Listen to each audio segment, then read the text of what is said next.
तो आज के इस नए वीडियो में आप सभी दोस्तों का फिर से एक बार तहे दिल से स्वागत है। जैसा कि हमने ट्रांसपोर्ट इन प्लांट्स चैप्टर को शुरू किया था और इसके इम्पोर्टेंट टॉपिक्स को वन बाय वन करते हुए कवर करते जा रहे थे। बस इसी सीरीज़ को कंटिन्यू करते हुए आज के इस वीडियो में हम कंटिन्यू करेंगे कुछ यहाँ से पैसिव सिम्पोर्ट्स एंड एंटीपोड्स। इसके बाद में active transport, comparison of different transport processes और हो सकेगा तो प्लांट वाटर रिलेशंस को भी। तो चलिए बिना किसी देरी के शुरू करते हैं आज के इस वीडियो को। तो एनसीईआरटी कहता है some carrier of transport proteins allow diffusion only if two types of molecules move together. जैसा कि हमने प्रीवियस वीडियो में ट्रांसपोर्टर प्रोटीन या फिर ट्रांसपोर्ट प्रोटीन के बारे में जाना था, जिसे कैरियर भी कहा जा सकता है। तो ये जो कैरियर होते हैं, कुछ ऐसे कैरियर होते हैं जो कि डिफ्यूज़न ओनली, जो कि डिफ्यूज़न कराते हैं, diffusion only if two types of molecules move together. मानो दो किस्म के मॉलिक्यूल्स हैं, दो फार्मूला वाले मॉलिक्यूल्स हैं, दो फ़र्क किस्म के मॉलिक्यूल्स हैं, वो सेम कैरियर से साथ साथ मूव कर रहे हैं। तो ऐसे कंडीशन में कुछ ऐसे कैरियर होते हैं जो कि उनका क्या कराते हैं, डिफ्यूज़न ही सिर्फ कराते हैं। If two types of molecules move together some carrier allow diffusion only, diffusion ही सिर्फ होता है। तो आपको सम कैरियर पर अंडरलाइन करना है और अलाउ डिफ्यूज़न ओनली पर अंडरलाइन करना है और टू टाइप्स मॉलिक्यूल्स पर अंडरलाइन कर लेना है। तो आपको एक मोटा मोटी जो आइडिया है इस लाइन का वो हो जाएगा। और इसे एक बार देखकर एक बार बिना देखे ऐसे ही बार बार आपको प्रैक्टिस करना है, ताकि आपको ये चीज़ें याद हो जाएं। जब एग्ज़ाम के टाइम पर आपको फास्ट रिवीजन करना हो तो बहुत जल्दी ये चीज़ें रिकल हो जाएं। In a sympod, both molecules cross the membrane in the same direction। अब जैसा कि आप देख सकते हैं कि ये जो फिगर दिया हुआ है इसमें सिम्पोड को दिखाया गया है, सिम्पोड प्रक्रिया को।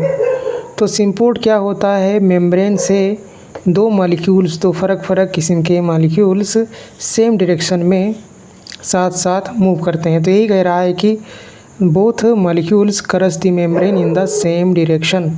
एक ही डायरेक्शन में दोनों मॉलिक्यूल्स अगर मेम्ब्रेन को पास करते हुए जाते हैं कैरियर के थ्रू, ट्रांसपोर्ट प्रोटीन के थ्रू, तो ऐसे को ही सिम्पोड कहा जाता है, ऐसे किस्म के जो है मूवमेंट को। Both molecules cross the membrane in the same direction in an antiport. और यहाँ पर आपको अंडरलाइन करना है symport both molecules same direction. Antiport they move in opposite directions. जबकि एंटीपोड जैसा कि आप यहाँ देख रहे हैं, एक मॉलिक्यूल इस डायरेक्शन में जा रहा है, दूसरा उसके अपोजिट डायरेक्शन में आ रहा है। तो अगर कैरियर प्रोटीन से, ट्रांसपोर्ट प्रोटीन से अगर मॉलिक्यूल्स अपोजिट डायरेक्शंस में पास करते हैं तो ऐसे को एंटीपोड कहा जाता है। इसके बाद फाइनली एनसीईआरटी कहता है when a molecule move across a membrane independent of other molecules the process is called uniport. तो कोई एक मॉलिक्यूल का मूवमेंट किसी दूसरे मॉलिक्यूल के मूवमेंट को अगर असर नहीं कर रहा है, अगर उस पर डिपेंड नहीं कर रहा है ट्रांसपोर्ट प्रोटीन से पास करते वक्त, कैरियर से पास करते वक्त, तो ऐसे को ही यूनिपोड कहा जाता है। जैसे कि आप देख सकते हैं कैरियर जो प्रोटीन है, ट्रांसपोर्ट प्रोटीन है, इससे कोई एक मॉलिक्यूल ही सिर्फ पास कर पा रहा है। तो यही चीज़ कह रहा है कि व्हेन अ मॉलिक्यूल, जब एक कोई molecule move across a membrane independent of other molecules, अन्य मॉलिक्यूल्स पर बिना भर पड़े, यानी कि अन्य मॉलिक्यूल्स जैसे कि दो केसेज में प्रीवियस में हमने ये पाया कि जब एक ऐसा कैरियर था, प्रोटीन था ट्रांसपोर्ट प्रोटीन था, जिसमें एक तरफ से एक मॉलिक्यूल जाता था। ये तभी जाता जब दूसरा जो मॉलिक्यूल है उधर से आता, तो यानी कि ये इसके मूवमेंट पे डिपेंड कर रहा है। इसी तरह ये तभी इधर से जाएगा जब ये भी जाएगा, यानी कि ये इसका मूवमेंट इस पर डिपेंड कर रहा है। लेकिन ये अकेला है, अकेला जाएगा, इसका जो मूवमेंट है किसी अन्य मॉलिक्यूल पर डिपेंड नहीं करता है। आप इस तरह से इसको समझ सकते हैं। तो when a molecule moves across a membrane independent of other molecules, अन्य मॉलिक्यूल्स पर भर पड़े बिना, डिपेंड करे बिना, द प्रोसेस इज यूनिपोर्ट। तो हमने सिम्पोर्ट पढ़ा, ये एंटीपोर्ट पढ़ा, यूनिपोर्ट पढ़ा। ये सब प्रोसेसेस हैं जिनके थ्रू से मॉलिक्यूल्स मूव करते हैं, और ये सब फैसिलिटेटेड ट्रांसपोर्ट के ही, फैसिलिटेटेड डिफ्यूज़न के ही प्रोसेसेस हैं। यानी कि फैसिलिटेटेड जो डिफ्यूज़न होता है वो भी 3 किस्म से होता है, मॉलिक्यूल्स के मूवमेंट के डायरेक्शन के आधार पर। अगर एक ही मॉलिक्यूल ट्रांसपोर्ट प्रोटीन से पास करा, कैरियर प्रोटीन से पास करा, तो उसे यूनिपोर्ट कहते हैं। 2 मॉलिक्यूल्स पास करते हैं और अपोजिट डायरेक्शंस में पास करते हैं, तो ऐसे को क्या कहा जाता है, एंटीपोर्ट टाइप का फैसिलिटेटेड डिफ्यूज़न कहा जाएगा। और अगर सेम डायरेक्शन में दोनों मॉलिक्यूल्स पास कर जाएंगे तो ऐसे फैसिलिटेटेड डिफ्यूज़न को ही सिम्पोर्ट टाइप का फैसिलिटेटेड डिफ्यूज़न कहा जाएगा। सिंपल चीज़ें हैं, आपको यहाँ अंडरलाइन करना है। When a molecule independent of other molecules और मूव, इस पर आपको अंडरलाइन कर लेना और बार बार प्रैक्टिस करना है। और यहाँ पर यूनिपोर्ट। बस इसी तरह जो तीसरा मीन्स ऑफ ट्रांसपोर्ट है, यानी कि तीसरा तरीका है जिसके थ्रू से प्लांट्स में जो सबस्टेंसेज हैं, नेसेसरी सबस्टेंसेज, उनका मूवमेंट होता है, वो है एक्टिव ट्रांसपोर्ट। तो क्या होता है एक्टिव ट्रांसपोर्ट? चलिए शुरू करते हैं और देखते हैं। Active transport uses energy to transport and pump molecules against a concentration gradient. जैसे कि प्रीवियस वीडियो हमने बहुत अच्छे से समझा था इस बात को कि अगर मानो ये 2 सेल्स हैं, ये उनका इंटरसेल्युलर मेम्ब्रेन है, दोनों के सेल्स के बीच का मेम्ब्रेन, इसी मेम्ब्रेन को पास करते हुए इन्हें जो है एक सेल से दूसरे सेल में जाना है। अगर उन सबस्टेंसेस को जिनको पास कर जाना है उनका कंसंट्रेशन इस सेल में ज़्यादा है इस सेल की तुलना में, तो जाहिर सी बात है कंसंट्रेशन ग्रेडियंट यहाँ पर है, यानी कि कंसंट्रेशन का डिफरेंस यहाँ पर है। तो अगर ज़्यादा से कम की तरफ गया तो कंसंट्रेशन ग्रेडियंट के हिसाब से गया, वो खुद ब खुद नेचुरल प्रक्रिया है, ज़्यादा से कम की तरफ जा सकता है, खुद ब खुद बिना एनर्जी के चला जाएगा वो, और ऐसे प्रक्रिया को डिफ्यूज़न कहा जाएगा। या फिर अगर ट्रांसपोर्ट प्रोटीन के माध्यम से हुआ तो उसे फैसिलिटेटेड डिफ्यूज़न कहा जाएगा। और हमने जाना था कि फैसिलिटेटेड डिफ्यूज़न खास करके उन सबस्टेंसेस का होता है जो कि सोल्यूबल नहीं होते। किस में नहीं होते? मेम्ब्रेन के लिपिड्स में नहीं सोल्यूबल होते। उनके लिए प्रोटीन एक चैनल के रूप में, गेट के रूप में क्या काम कर रहा होता है। लेकिन उनमें भी क्या होता है, हाई कंसंट्रेशन से लो कंसंट्रेशन की तरफ ही जो है सबस्टेंसेस मूव करते हैं। लेकिन अगर आप सोचिए कि सेल को ज़रूरत पड़ गया कि इसमें जो थोड़ा बहुत वो सबस्टेंस मौजूद है, इसमें भले ज़्यादा मौजूद है, अब उसको ज़रूरत है सेल को कि इस सेल से इस सेल में लाया जाए। मानो ये सेल डैमेज होने वाला है, इस सेल से इस सेल में लाया जाए, तो जाहिर सी बात है ये कंसंट्रेशन ग्रेडियंट के खिलाफ है, अपोजिट है, अगेंस्ट है। तो इस कंडीशन में क्या ये कभी मूव नहीं कर पाएगा हाईयर कंसंट्रेशन की तरफ? तो ज़रूर बिल्कुल कर पाएगा, और एनर्जी के लागत से कर पाएगा।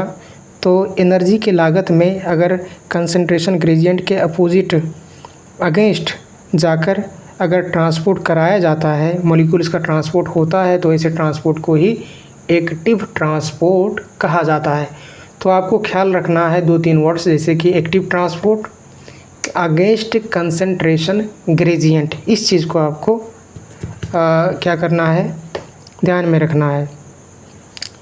तो active transport uses energy to transport and pump molecules against concentration gradient. तो against concentration gradient, active transport, और यूजेज एनर्जी या फिर सिंपली एनर्जी पर आप अंडरलाइन कर लीजिए। Active transport energy against concentration gradient, इस पर आपको अंडरलाइन करना है और बार बार प्रैक्टिस करना है। Sorry, active transport is carried out by specific membrane proteins, hence different proteins in the membrane play a major role in both active as well as passive transport। तो जैसा कि हमने फैसिलिटेटेड ट्रांसपोर्ट के हक में देखा था, केस में देखा था कि उसमें कुछ ऐसे मॉलिक्यूल्स को ट्रांसपोर्ट कराया जा रहा था जो कि लिपिड्स में सोल्यूबल नहीं थे और उन्हें प्रोटीन्स एक गेट के रूप में काम करता था, चैनल के रूप में काम करता था और उन्हें पास होने में मदद करता था ऐसे फैट इनसोल्यूबल मॉलिक्यूल्स के लिए। तो यही चीज़ एनसीईआरटी कहता है कि एक्टिव ट्रांसपोर्ट में भी प्रोटीन नाम के प्रोटीन्स का जो है प्रोटीन ट्रांसपोर्टर्स का सहायता लिया जाता है। ये वही प्रोटीन्स होते हैं जो कि मेम्ब्रेन में मौजूद होते हैं, एक्सट्रिंसिक प्रोटीन और इंट्रिंसिक प्रोटीन के फॉर्म में। और आप इसे बेहतर जान पाएंगे अगर आपने सेल चैप्टर को पढ़ा है। अगर आपको मालूम है कि जो एक सेल मेम्ब्रेन होता है वो किन चीज़ों से बनता है, तो आप ये ज़रूर जान पाएंगे कि उसमें उस मेम्ब्रेन में, सेल मेम्ब्रेन में जो है लिपिड के अलावा, फॉस्फोलिपिड के अलावा प्रोटीन्स होते हैं। तो जैसा कि हमने प्रीवियस वीडियो में जाना था कि ये वही प्रोटीन्स होते हैं जो कि फैसिलिटेटेड डिफ्यूज़न के दौरान एक चैनल के रूप में, एक गेट के रूप में फैट इनसोल्यूबल मॉलिक्यूल्स के लिए काम करते हैं। तो एनसीईआरटी कहता है कि एक्टिव ट्रांसपोर्ट में भी कुछ प्रोटीन्स होते हैं जो कि चैनल के रूप में काम करते हैं।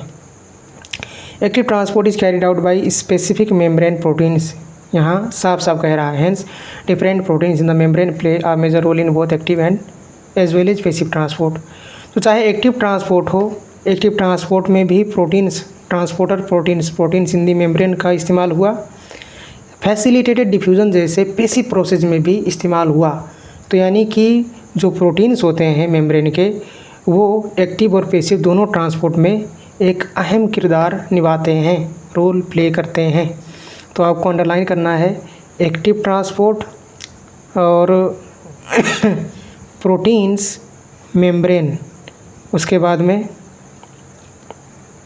Active transport specific membrane proteins, उसके बाद में एक्टिव पैसिव ट्रांसपोर्ट। इसको अंडरलाइन कर लेना है ताकि आपको एक मोटा मोटी जो इस लाइन का कंसेप्ट है वो आपको पता चल पाए। और बार बार इसको आपको प्रैक्टिस करना है, देखकर बिना देखे, जब तक आपको ये बिना देखे याद ना हो जाए। Pumps are proteins that use energy to carry substances across the cell membrane. तो जैसे कि पम्प्स कोई नई चीज़ें नहीं है, मतलब जैसे कि एक्टिव ट्रांसपोर्ट की जब बात की जाती है तो पंप का जिक्र होता है। पंप भी सिंपली वही प्रोटीन्स ही हैं जो कि प्लाज्मा मेम्ब्रेन या फिर सेल मेम्ब्रेन में मौजूद हैं।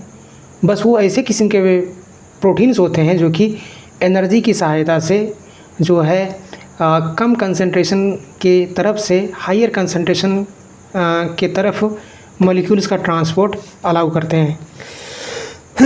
तो आपको अंडरलाइन करना है pumps proteins energy carry substances, इस तरह से आपको अंडरलाइन कर लेना है। यानी कि ऐसे पंप्स भी ऐसे मेम्ब्रेन के प्रोटीन्स होते हैं जो कि एनर्जी की सहायता से सब्सटेंसेज को कैरी करते हैं। These pumps can transport substances from a low concentration to high concentration, uphill transport भी इसे कहते हैं। तो आपको पम्प्स पर अंडरलाइन करना है और अप हिल ट्रांसपोर्ट को अंडरलाइन कर लेना है। आपको ये चीज़ अगर आप पढ़े होंगे यहाँ पर अच्छे से तो आपको ध्यान में रहेगा कि मतलब अप हिल के माने ऊपर की तरफ, ऊपर यानी कि जहाँ कुछ चीज़ें ज़्यादा हैं, कुछ चीज़ें ज़्यादा हैं, कुछ इस तरह से आपको ये चीज़ महसूस हो सकता है। तो पम्प्स अप हिल ट्रांसपोर्ट यानी कि लो कंसंट्रेशन से हायर कंसंट्रेशन की तरफ जो है मॉलिक्यूल्स का मूवमेंट कराने वाला प्रोटीन ही पंप कहलाता है। Transport rate reaches a maximum when all the protein transporters are being used और आर सैचुरेटेड। वही चीज़ है जैसा कि हमने फैसिलिटेटेड डिफ्यूजन में देखा था कि अगर मानो चार ट्रांसपोर्ट प्रोटीन्स हैं जिनसे चीज़ें मूव कर रही हैं। अब सबसे मूव कर रहा है, खाली कोई नहीं है। तो जो ये इधर कोने में जो इधर जो मॉलिक्यूल्स बैठे हैं, वो जाहिर सी बात है इंतज़ार करेंगे कि कब ये खाली हो, हम भी मूव करने को पाएँ। तो यानी कि जिस रेट से मानो इससे कुछ एक 1 मॉलिक्यूल 5 मॉलिक्यूल पर सेकेंड, 5 मॉलिक्यूल पर सेकेंड, 5 मॉलिक्यूल पर सेकेंड, 5 मॉलिक्यूल पर सेकेंड, तो इन रेट्स को अगर जोड़ा जाएगा तो ऑल टुगेदर 20 मॉलिक्यूल्स पर सेकेंड ही क्या है, मॉलिक्यूल्स पर सेकेंड ही उसका ट्रांसपोर्ट का रेट नज़र आ रहा है। तो जाहिर सी बात है, जो कि एक्स्ट्रा प्रोटीन नहीं है, रेट नहीं बढ़ सकता। लेकिन अगर सपोज़ 5th ट्रांसपोर्ट प्रोटीन भी होता, अगर जो कि खाली होता, तो इधर से मॉलिक्यूल्स जाते, तो इधर से भी मानो 5 मॉलिक्यूल्स चले जाते, तो इस तरह से 5 मॉलिक्यूल पर सेकेंड और ज़्यादा बढ़ जाता, पर मिनट बढ़ जाता, और वो खाली होते तो और बढ़ता जाता।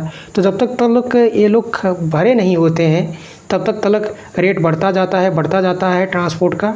और जैसे ही ये जो ट्रांसपोर्ट प्रोटीन्स हैं ये भर जाते हैं, यानी कि इनसे चीज़ें जितनी पास होनी चाहिए उतनी पास होने लगती हैं, और कोई खाली प्रोटीन नहीं रह जाता है, ट्रांसपोर्ट प्रोटीन। तो उस कंडीशन में इनका रेट क्या हो जाता है, कांस्टेंट हो जाता है, यानी कि अब ज़्यादा नहीं बढ़ता है। Transport reaches maximum, transport rate maximum हो जाता है, उससे ज़्यादा नहीं बढ़ता, मैक्सिमम। प्रोटीन ट्रांसपोर्टर्स सैचुरेटेड, इस तरह से आप अंडरलाइन कर लीजिए इसे, sorry. Like enzymes the carrier protein is very specific in what it carries across the membrane. जिस तरह इंजाइम्स बहुत स्पेसिफिक होते हैं, इंजाइम्स का काम क्या होता है, चीज़ों को डाइजेस्ट कराना। जैसे आपने डाइजेस्टिव इंजाइम्स के बारे में पढ़ा होगा, जैसे कि आपने पेप्सिन के बारे में सुना होगा, ट्रिप्सिन के बारे में सुना होगा। ऐसे ही तमाम इंजाइम्स है जिनके बारे में आपने डाइजेस्टिव सिस्टम में पढ़ा होगा चैप्टर में। तो जो इंजाइम्स होते हैं किसी एक स्पेसिफिक मॉलिक्यूल पर काम करते हैं, वो उसी को सिर्फ डाइजेस्ट कराते हैं। तो एनसीईआरटी जो है इंजाइम्स का हवाला देते हुए, एग्जांपल देते हुए इंजाइम्स का क्या कह रहा है, like enzymes carrier protein is very specific. और ये भी बहुत स्पेसिफिक होते हैं, ये भी किसी भी चीज़ को नहीं पास होने देते। जैसे इनका काम तो पास करने देना है, लेकिन ये भी इंजाइम्स की तरह, जिस तरह से इंजाइम किसी एक स्पेसिफिक मॉलिक्यूल के ऊपर ही एक्ट करता है, बस इसी तरह ये कैरियर प्रोटीन्स भी किसी एक स्पेसिफिक मॉलिक्यूल को ही पास होने देते हैं। ये प्रोटीन भी क्या होते हैं, वेरी स्पेसिफिक होते हैं। तो आपको इस चीज़ को अंडरलाइन कर लेना है और बार बार इसे प्रैक्टिस करना है। These proteins are sensitive to inhibitors that react with protein side chains। तो यही पॉइंट हमने प्रीवियस जो है टॉपिक उसमें भी पढ़ा था, फैसिलिटेटेड डिफ्यूज़न। अब जाहिर सी बात है, कोई ऐसा मॉलिक्यूल है, कोई ऐसा सब्सटेंस है जो कि पास करने के बहाने जाता है, तो जो प्रोटीन है, जो चैनल है, ट्रांसपोर्ट प्रोटीन है, फिर कैरियर प्रोटीन है, उससे ही रिएक्ट करने लगता है, उसके साइड चेन से ही रिएक्ट करने लगता है। तो जाहिर सी बात है, ऐसे को हम इनहिबिटर कहेंगे। वो पाथ को बिगाड़ रहा है, वो डैमेज कर रहा है, इनहिबिट कर रहा है, या फर्दर जब वो बिगड़ जाएगा प्रोटीन का स्ट्रक्चर, तो जाहिर सी बात है उससे मूवमेंट नहीं हो पाएगा, इनहिबिट हो जाएगा मूवमेंट। तो ऐसे को मॉलिक्यूल्स को इनहिबिटर कहा गया। तो इनहिबिटर्स को जो कि उस ट्रांसपोर्ट प्रोटीन को नुकसान पहुंचा रहे हैं, उससे रिएक्शन कर उसके प्रति रिएक्टिव हैं, आखिर में उन्हें क्यों ही प्रोटीन ट्रांसपोर्ट होने देगा। तो यही चीज़ यहाँ कह रहा है कि प्रोटीन्स यानी कि transporter proteins sensitive to inhibitors, पहले आपको इसे अंडरलाइन कर लेना है, सेंसिटिव टू इनहिबिटर्स। और ये क्या करते हैं, react with protein side chains. तो प्रोटीन साइड चेन से रिएक्ट करने लगते हैं। तो इसी वजह से जो ये ट्रांसपोर्ट प्रोटीन्स होते हैं इनहिबिटर्स के प्रति सेंसिटिव होते हैं, इन्हें अपने से पास होने नहीं देते हैं। तो आपको यही अंडरलाइन करना है, प्रोटीन्स सेंसिटिव इनहिबिटर्स। अगर आपको एक चीज़ें समझ में आई हैं तो ज़रूर, अगर आप इतना याद कर लेंगे तो आपको एक मोटा मोटी आइडिया हो जाएगा इस जो है लाइन के ताल्लुक़ से, कंसेप्ट के ताल्लुक़ से। इसके बाद आगे बढ़ते हुए एनसीईआरटी कहता है comparison of different transport processes. तो चलिए देखते हैं कैसे कंपैरिजन किया गया है table 11.1 comparison of different transport mechanisms. तो table 11.1 gives a comparison of the different transport mechanisms. फ़र्क ट्रांसपोर्ट मैकेनिज्म्स का जिक्र किया गया है, जैसे कि simple diffusion, facilitated diffusion, active transport. Proteins in the membranes are responsible for facilitated diffusion and active transport. ठीक है, हमने पढ़ा जाना, ये चीज़ हम जान चुके हैं आगे ही लाइन में। Hence show common characteristics of being highly selective, और जो कि प्रोटीन्स की सहायता दोनों प्रक्रियाएं लेते हैं, इसीलिए इन दोनों प्रक्रिया में कुछ कॉमन जो है कैरेक्टरिस्टिक्स पाई जाएंगी, जो कि उनका मैकेनिज़्म लगभग सेम है। अगर आप खुद ही सोचिए कि अगर एनर्जी की ज़रूरत ना पड़ती एक्टिव ट्रांसपोर्ट में, तो वो भी एक फैसिलिटेटेड ट्रांसपोर्ट ही तो है, जिसमें ट्रांसपोर्टर प्रोटीन की सहायता से मॉलिक्यूल्स को एक तरफ से दूसरे तरफ मूव कराया जा रहा है। तो कुछ जो कैरेक्टरिस्टिक्स होंगे, जाहिर सी बात है कॉमन पाए जाएंगे, क्योंकि कॉमन टाइप का ही क्या है मैकेनिज़्म है दोनों। They are liable to saturate, हाँ दोनों सैचुरेट हो सकते हैं। दोनों के ट्रांसपोर्टर, दोनों प्रक्रियाओं के दौरान जब ट्रांसपोर्टर मॉलिक्यूल्स ट्रांसपोर्टर प्रोटीन्स जब यूज्ड अप हो जाते हैं, तो दोनों के रेट्स ऑफ ट्रांसपोर्ट मैक्सिमम पर जाकर लिमिट हो जाते हैं। तो ये हमने समझा अभी आगे। तो ये चीज़ है, दोनों इनहिबिटर्स को रिस्पॉन्ड टू इनहिबिटर्स, यानी कि इनहिबिटर्स को नहीं जाने देते, and are under hormonal regulation, और दोनों हार्मोन की सहायता से रेगुलेट होते हैं। तो ये एक नया लाइन आया, हार्मोनल रेगुलेशन। तो आपको क्या करना है कि जो ये facilitated diffusion, active transport, hormonal regulation इस तरह से आपको अंडरलाइन कर लेना है। तो आपको एक मोटा मोटी आइडिया हो जाएगा कि जो एक्टिव ट्रांसपोर्ट और फैसिलिटेटेड डिफ्यूज़न है, ये हार्मोनल रेगुलेशन के कंट्रोल में काम करता है। ऐसी प्रक्रियाएं हैं ये। बट डिफ्यूज़न वेदर फैसिलिटेटेड और not take place only along a gradient and do not use energy.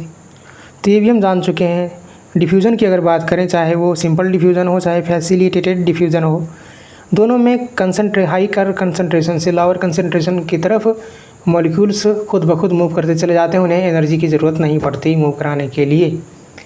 तो यही सब चीज़ें यहाँ दिया हुआ है और इसी को कंपेयर कर दिया है। तो ये सब तो हम पढ़ ही चुके हैं।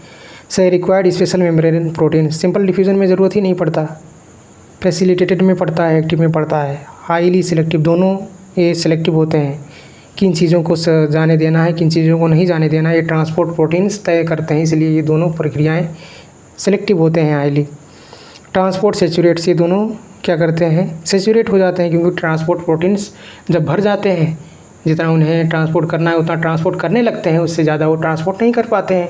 जाहिर सी बात है, रेट ऑफ ट्रांसपोर्ट थम जाता है, उससे ज़्यादा रेट नहीं बढ़ पाता।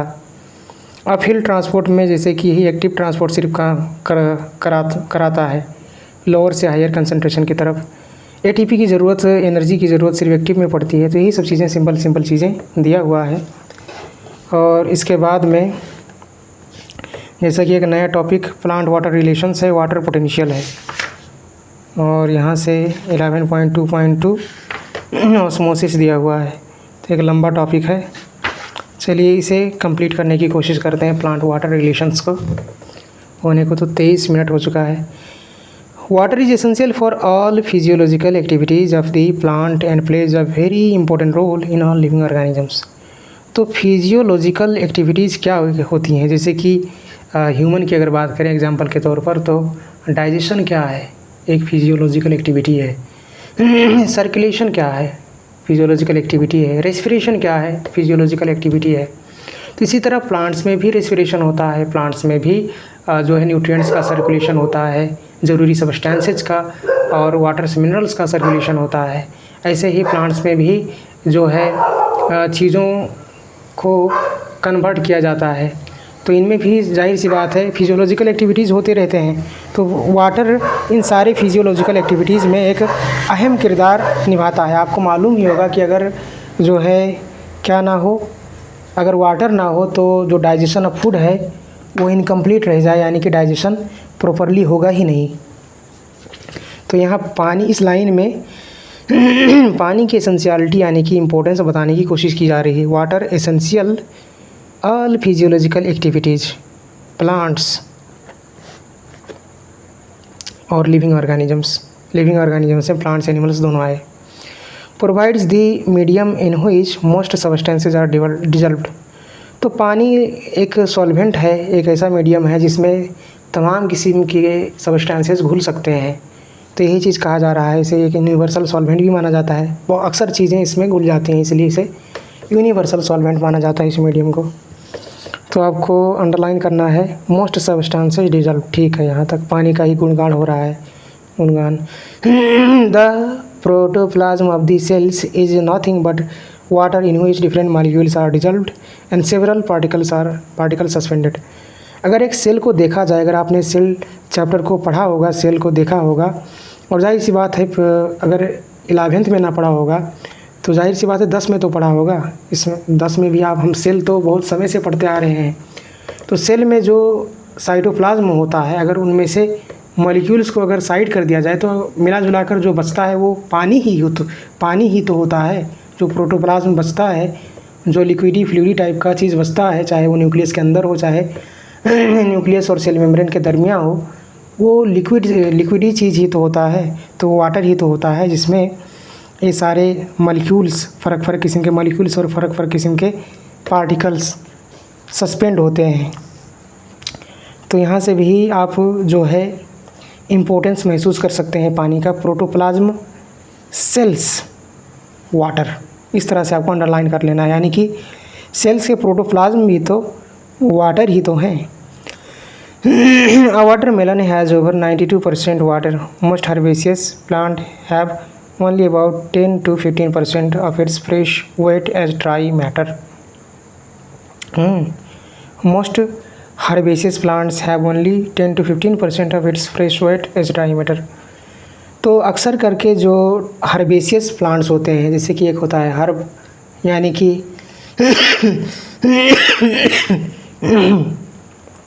नाजुक होता है, कुछ समय के लिए रहता है। एक होता है शरब और एक होता है ट्री, ज़्यादा स्टेबल ट्री होता है। तो हर्ब्स जो होते हैं,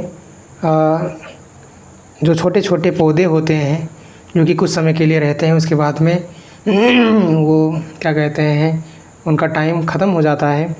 ऐसे किस्म के प्लांट्स में अक्सर कर जो 10 से 15% ही उनका जो वेट है, अगर उनका वेट मानो उनका एक स्टेम का हिस्सा लिया जाए तो जब आप उसे वेट करेंगे, सपोज़ वो मानो 10 ग्राम पाया गया वेट में, तो क्या कहता है एनसीईआरटी, क्या कहना चाह रहा है कि उसका 1 या फिर 1.5 ग्राम ही होगा जो कि सूखने के बाद आपको मिलेगा। बाकी उसमें जो 9.5 ग्राम या फिर 9 ग्राम या फिर 8.5 ग्राम जो पार्ट है वो सब पानी ही रहता है।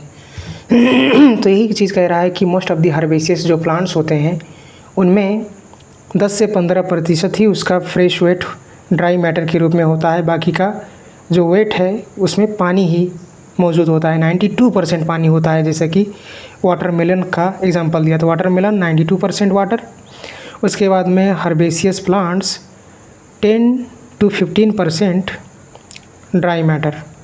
इस तरह से आपको अंडरलाइन करना है और बार बार प्रैक्टिस करना है। इसके बाद में of course distribution of water with in a plant varies. Woody parts have relatively very little water while soft parts mostly contain water. तो जाहिर सी बात है, इसमें कोई शक व शुबा की ज़रूरत नहीं है, इसमें कोई शंका की जगह नहीं है। जो नए जो पार्ट्स प्लांट में बनते हैं, जो सॉफ्ट होते हैं, जिन्हें पानी की ज़्यादा ज़रूरत है, उनमें पानी ज़्यादा पाया जाता है। और जो वुडी पार्ट्स हैं, जो पुराने पार्ट्स हैं, जो अब धीरे धीरे अब ख़त्म होते जा रहे हैं, उससे डिटैच होकर अलग होने वाले हैं, उनका टाइम ख़त्म होने वाला है उस प्लांट से अटैचमेंट का उन प्लांट्स में। तो ऐसे जो पार्ट्स होते हैं वो वुडी होते हैं, तो उनमें जाहिर सी बात है पानी कम होगा। तो woody parts little water, soft parts mostly water. इस तरह से आपको अंडरलाइन करना है और बार बार इसे प्रैक्टिस करना है।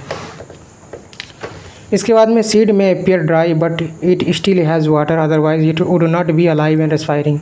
कितना अहम चीज़ कह दिया, यानी कि अगर सीड के अंदर पानी ना हो तो पानी अब कभी भी वो जर्मिनेट नहीं कर पाएगा, रिस्पायर नहीं कर पाएगा, अलाइव नहीं रह पाएगा।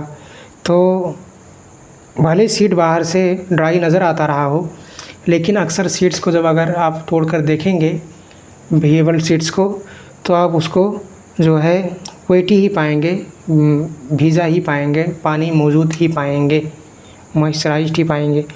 तो सीड क्या कहते हैं, seed alive respiring has water, seed water alive respiring. इस तरह से आप इसे अंडरलाइन कर लीजिए। यहाँ से एक सेंस ये बनेगा कि सीड वाटर अगर ना हो तो अलाइव नहीं करेंगे, और वाटर हो तभी अलाइव और रेस्पायर कर पाएंगे। इस तरह से आपको एक आइडिया बनेगा इन वर्ड्स को याद करने पर। Terrestrial plants take up huge amount of water daily but most of it is lost to the air through evaporation from the leaves transpiration. अब जाहिर सी बात है, जो एक प्लांट होता है दिन भर में तमाम वाटर जो है मिनरल्स के साथ साथ वो रूट के ज़रिए से लेता है। तो क्या सारे वाटर वो यूटिलाइज़ कर लेता है? एनसीईआरटी कह रहा है कि उनमें से जो एक बड़ा अमाउंट है वो लीव्स के थ्रू बाहर निकल जाता है, इवापोरेट होते होते एयर में पहुंच जाता है, और इसी प्रक्रिया को ट्रांसपिरेशन कहते हैं। तो आपको अंडरलाइन करना है वाटर लॉस्ट ईयर, वाटर कहाँ लॉस्ट हुआ? ईयर में। उसके बाद में इवापोरेशन, लीव्स से इवापोरेशन होते हुए, और इसी प्रक्रिया को ट्रांसपिरेशन कहते हैं। इस तरह से आपको अंडरलाइन करना है। A mature corn plant absorbs almost 3 liters of water in a day, while a mustard plant absorbs water equal to its one weight in about 5 hours. Corn plant के माने जैसे कि जो मकई का जो पौधा होता है वो एक दिन में तकरीबन 3 लीटर पानी एब्जॉर्ब कर लेता है। तो आपको corn plant 3 litres water day, या फिर simply corn plant 3 litres day. अब आपको समझ में आ जाएगा कि वाटर की बात कर रहा है। तो इस तरह से आप इसे अंडरलाइन कर सकते हैं।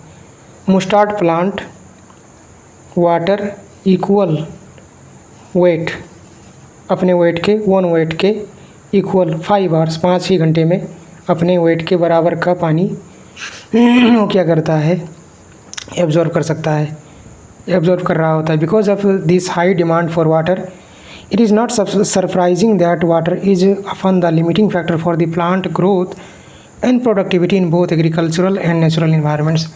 इतने एग्जाम्पल्स को देखने के बाद हमें यही महसूस हुआ कि वाटर के बिना जो है प्लांट्स का जो है डेवलपमेंट या फिर ग्रोथ और प्रोडक्टिविटी नहीं हो पाएगी। तो बोथ एग्रीकल्चरल और नेचुरल इन्वायरमेंट्स में दोनों जगह पानी की एक अहमियत है, इस चीज़ को बताया गया है। तो प्लांट वाटर रिलेशंस में एक्चुअली प्लांट कितना निर्भर होता है पानी पर यही चीज़ को दिखाया गया है। तो उम्मीद करता हूँ कि आपको ये जो जितनी भी चीज़ें पढ़ाई गई हैं आपको समझ में आई होंगी।